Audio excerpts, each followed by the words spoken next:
go out, it's very friendly. You know, easy to strike up a conversation with people and, you know, learn about their involvement in the community and whatnot. Kind of like that. Good, so we've got a nice friendly community. Yeah. Thank you. I'm sorry, I'm gonna have trouble remembering everybody's name, so we've done it. Anne. Anne, thank you. The visual character of downtown. Okay, so we've got strong visual character downtown. Norm? I'm going to pass it now, we'll come back to me. Sure. Dean?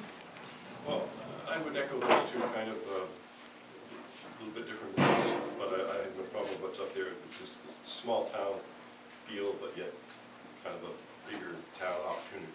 Okay, that's a great way to put it. So we've got our friendly community and our visual character translate into a large community opportunities, small town feel. Yes.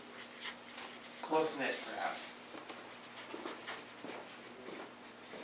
Good. David?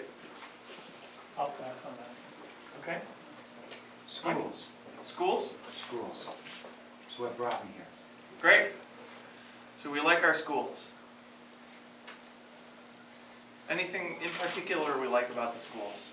In 2000, when I was relocating from Europe, retiring from the Army, I did an internet search and found that Dover was rated #1 for public high schools, not only in the Granite State, but the region. Okay. And it was either that or Catholic school for my youngest, still at home. And it got my attention. And I compared the Commonwealth of Massachusetts all the way up to York, Maine, of course all over the Granite State. And that's why I came here and built a home. Okay, great. So schools highly rated within New England region, perhaps? Yeah, in the region, correct. Okay. It's interesting, when I moved up here in 1982, I had 2 young children. One was entering 1st grade and the other was still preschool, but schools are one of the things that we researched, and we built a Barrington at the time. The schools were up in the state were just really overall great. Good. So that's actually a great sample, because that's actually a couple decades span in which we've You know, and I think a corollary, when you talk about schools, you're also focusing on your children. And we just won, you know, recognition as being one of the top 100 communities for children in the country. Certainly schools is the foundation on which all of that balances, I think. Great. So maybe that leads us to a 5th thought, which would be a great place to raise children. Sure. Okay.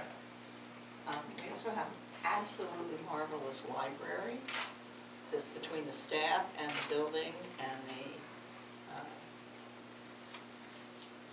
selection of books, etc., other materials. Okay. I know people who live in other towns and come to Dover to Use our library. to use the library to study, to research. Okay, so let's put that up as idea number 6, fantastic library system. If I may, that really also speaks to the broader issue, which is a full-service community. All of our services for a city this size, you know, we have services that a large metropolitan area would be envious of. Well, some of them do. Okay. The library Let's just make sure we. I want to make sure. Hang on, sorry. I just want to make sure we get a chance to get everybody around the circle. So if you have ideas that bounce off each other, great. But I want to keep it moving so everybody gets a chance. So just maybe hold a couple thoughts or jot a quick note down. But the last one we heard, I think, library system, great. But And community services. Yep. So strong community services or big city community services, which I think kind of goes back to number 3. Very good. Thank you guys. Great ideas. I don't want to stifle anybody. I just want to make sure we get a chance to go around. Bill? I like the approach that Dover has taken, the philosophy that it's adopted.